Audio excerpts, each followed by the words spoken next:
हसन साहब, सानिया 9 मई के 19 मुजरिमान की सज़ाओं में मौफ़ी का ऐलान कर दिया गया। ISPR के मुताबिक मुजरिमान ने कानूनी हक इस्तेमाल करते हुए रहम और मौफ़ी की पेटिशन्स दायर की। तर्जुमान पाक फ़ौज के मुताबिक सज़ाओं की मौफ़ी हमारे मुनसिफ़ाना कानूनी अमल और इंसाफ की मजबूती का सबूत है। ये निज़ाम हमदर्दी और रहम के असूलों को मद्देनज़र रखते हुए इंसाफ की फराहमी को यकीनी बनाता है। देखें, पहली बात तो ये है कि मरियम, आप आइंदा कभी इसको सानेहा ना कहें प्लीज़। सानेहा बहुत भयानक चीज़ होती है। सानेहा इस मुल्क पे एक वो था फॉल ऑफ ढाका। सानेहा बहुत, ये लफ्ज़ हमें इस्तेमाल करना नहीं चाहिए, लेकिन पता नहीं इनका, ये सानेहा नहीं, अल्हम्दुलिल्लाह कि सानेहा नहीं, ये जहालत थी, बदतमीज़ी थी, पागलपन था, सानेहा नहीं था। अल्लाह इस मुल्क को मज़ीद किसी साने से महफूज रखे। ये इस तरह की बात थी। अच्छा, अब चलते हैं उस सवाल की तरफ जो आपने किया। तो ये मैंने जब ये पढ़ा अखबारों में या सुना टीवी पे, मुझे अब याद नहीं, तो मुझे इतना सुकून मिला, मुझे ये इतना अच्छा लगा, अपने दीन के शायान शान लगा, अपने मुल्क के शायान शान लगा, इस्लामी जमहूरिया पाकिस्तान। अच्छा, ये बहुत अच्छा जेस्चर है। स्माइल के बारे में कहते हैं ये कंटेजियस होती है। मसलन आप अजनबी को देख के मुस्कुराएं, वो जवाब में मुस्कुराएगा। PTI को भी इसका जवाब इसी तरह देना चाहिए। ये मेरी ज़ाती राय है, बाकी मुझे अच्छा रेसिप्रोकेट करना चाहिए इस जेस्चर को। और एक बात याद रखना, बड़ा खूबसूरत शेर है, वतन चमकते हुए कंकरों का नाम नहीं, ये तेरी रूह तेरे जिस्म से इबारत है। और जहाँ से ये माफ़ी का ऐलान हुआ है, जिस मुल्क के कुर्बान होते हैं, वाहिद पेशा है सिपागरी। अच्छा, लेकिन मुझे ज़्यादा खूबसूरत और ज़्यादा अच्छा लगेगा अगर इसका दायरा वसी किया जाए। अना का सदका बहुत बड़ा सदका होता है। अल्लाह की अदालत में पता नहीं इसको कैसे देखा जाएगा। तो ये this gesture reminds me of फतह मक्का।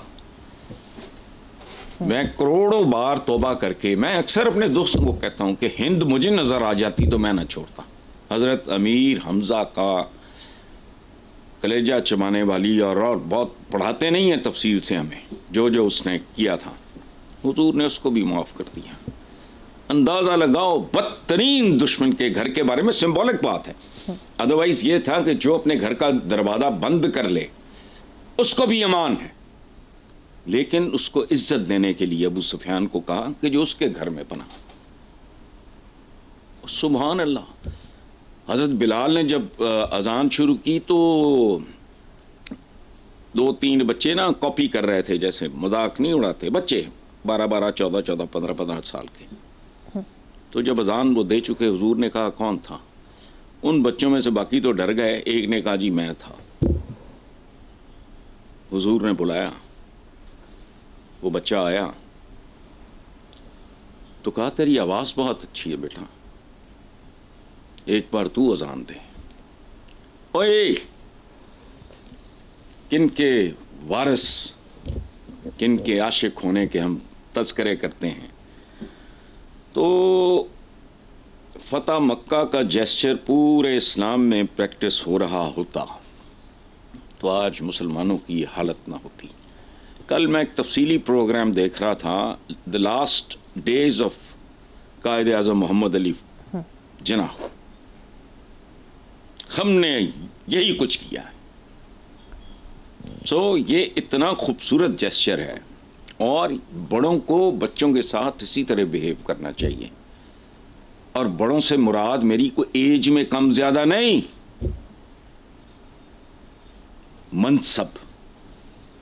मनसब की लाज है। चलो यार, आम माफ़ी है, आप हमारे भाई हो, बेटे हो, बच्चे हो, भटक गए, ये वो, माँ बाप का क्या रवैया होता है। बड़ी से बड़ी बात हो जाए तो दरगुदर करते हैं, वार्निंग देते हैं, झाड़ पोंछ होती है, झाड़ पोंछ हो चुकी काफ़ी। ये इतना खूबसूरत जेस्चर है, इतना खूबसूरत मैसेज है। मैंने कहा ना, जैसे मुतद्दी मर्ज़ की तरह है, अजनबी को देख के आप मुस्कुराओ तो वो जवाब में मुस्कुराने पे मजबूर हो जाएगा। ये इस तरह का छूत का मर्ज है ये। तो ये माफ़ी बहुत खूबसूरत जेस्चर है, बहुत आला जेस्चर। बिल्कुल ठीक है हसन साहब। इससे लगता है कि हम थोड़े बहुत वारिस हैं उनके, जिनके हम नाम लेते हैं। जी नेक्स्ट खबर है साहब, 2 जनवरी को हुकूमत और पीटीआई के दरमियान मुज़ाकरात का दूसरा दौर हुआ, जिसमें पीटीआई ने इमरान खान और कारकुनों की रिहाई, 9 मई और 26 नवंबर पर जुडिशल कमीशन बनाने का मुतालबा हुकूमत के सामने रखा। हुकूमती इत्तेहाद कमेटी के तर्जुमान का कहना था कि पीटीआई के मुतालबात के हवाले से हमें आइन और कानून को भी देखना है। यार ये 2 लफ्ज़ मुझे बड़े अजीब लगते हैं, बूथा उठा के बात कर देते हैं। आइन और कानून को हमारी तारीख की रोशनी में देखो तो ये ख्याल काफ़ी अहमकाना है, सूखियाना है। सूख कहते हैं अरबिक में बाजार को, जैसे कहते हैं ना बाजारी। क्या तारीख, आइन और क्या आपने आइन और कानून बेशुमार पिछले 2-3 सालों में जो हादसात हुए हैं, मैं आम बात कर रहा हूँ। किसी ने गाड़ी के नीचे पूरा ख़ानदान ही रौंद दिया, किसी ने वो उसको मार दिया, किसी लड़की ने वो, मतलब केड़े आइन ते केड़े कानून की गल कर रहे हो?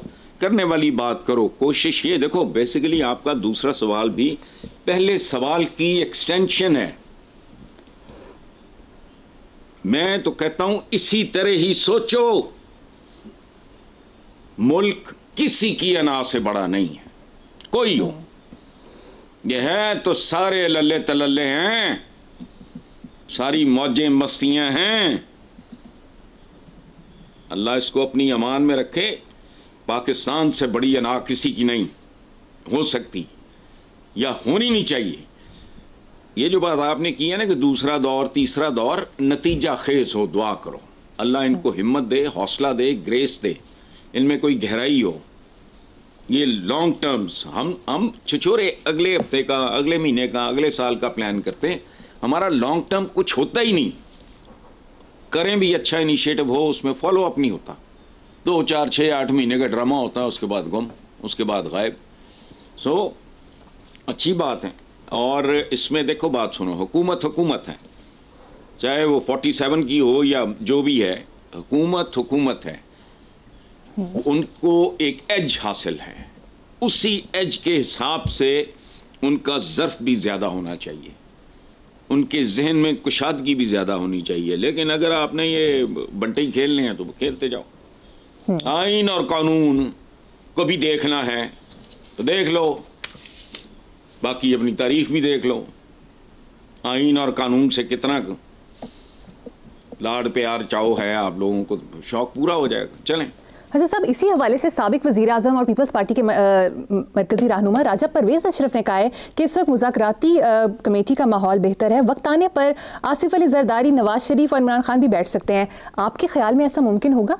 यार मुमकिन नामुमकिन मुझे नहीं पता। मुझे तो चूँकि पाकिस्तान के पॉलिटिशियन से पैदाइशी बैर है, नई बात मैं कर ही नहीं रहा। मेरे 33 साल पुराने कॉलम भी उठा के देख लो, महफूज हैं बहुत सारे उनमें से किताबों की शक्ल में। मुझे पाकिस्तान की सिर्फ एक कम्युनिटी से नफरत है और वो हैं सियासतदान। जिन हालात से आज हम 2-4 हैं, इनकी नौबत ना आती अगर पाकिस्तान का सियासतदान, मैं ये नहीं कहता कि परकटे फरिश्ते होते, फलाना होता ना, अगर इतने गए गुजरे ना होते।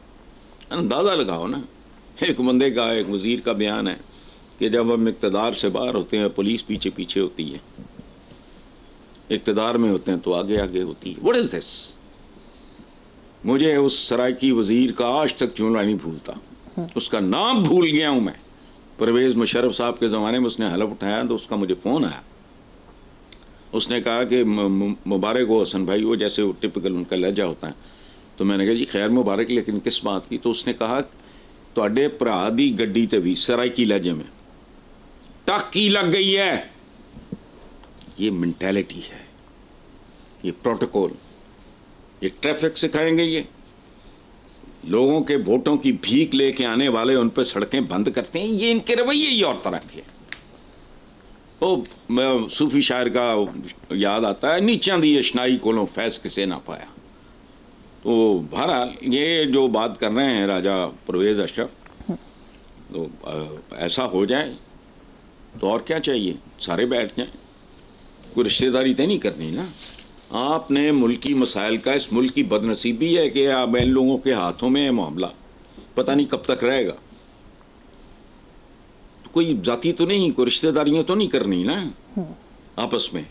यही है ना कि भाई यार जो सूरत हाल है बिल्कुल जैसे डक्का नहीं लगाया हमने, इस पानी को बहने दो। ये पानी बड़ी देर से रुका हुआ है, इसमें से बदबू, जर्म्स, गंद बला पैदा हो रहा है बहुत ज्यादा। तो इस पानी को बहने दो। बहता पानी कहते हैं ना पाक होता है, ये ठहरा हुआ पानी है। तो मिल बैठो,